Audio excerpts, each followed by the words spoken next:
my God, it's all the internet. It's just sitting on the street. It's amazing. It's just spaghetti. This is just magical. My name's Ingrid Burrington. I am an artist and writer and author of Networks of New York, which is a field guide to internet infrastructure in New York City.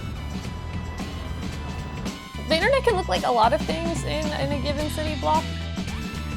So this project kind of started out of like a frustration with the existing kind of imagery in popular culture around what the internet looked like. And I was like, I don't know what the internet looks like, but I don't think it really looks like this. There's a lot of physical objects that make up the internet and keeping it running, and a lot of stuff and work that goes into it being possible for you to be kind of just standing on a street corner checking email on a phone.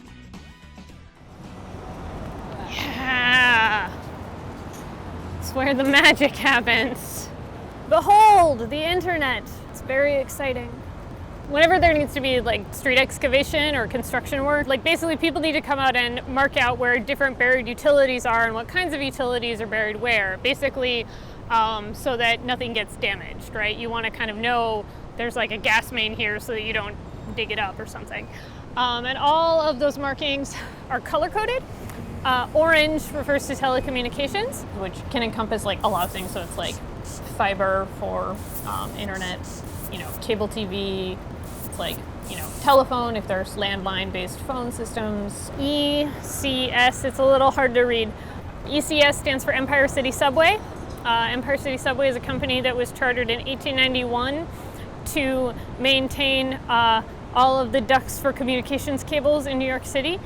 Technically now that company is a subsidiary of Verizon, which technically means Verizon owns the real estate for like all of the telecom ducts in New York City.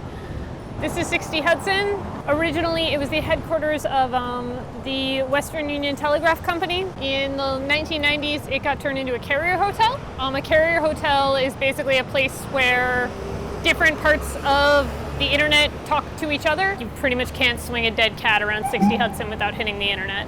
There's a lot of internet happening right here. Oh, also this is cool. This hexagonal pattern on this manhole cover is something that you'll see pretty much all over the United States if you're looking for telecom manholes. The name in the center will change. In a lot of places, it'll just be a Bell because it's a logo from the old Bell system when AT&T had a monopoly on all the telecoms.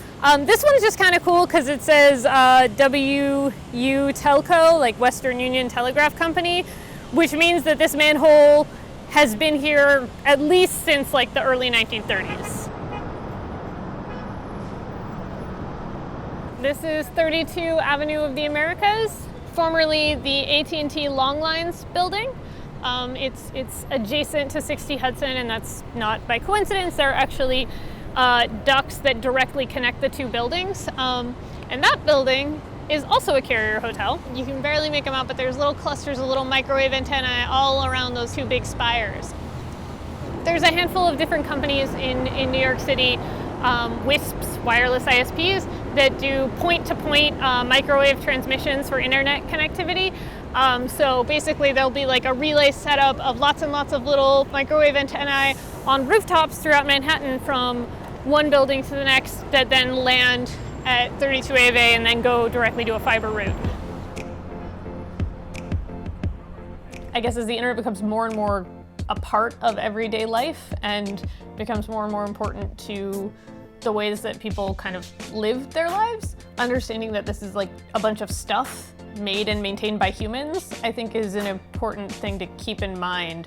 Being able to kind of like look at all of these systems that just are in a given intersection and kind of take them apart is like a really like fun thing, and it makes you kind of look at everything else more carefully.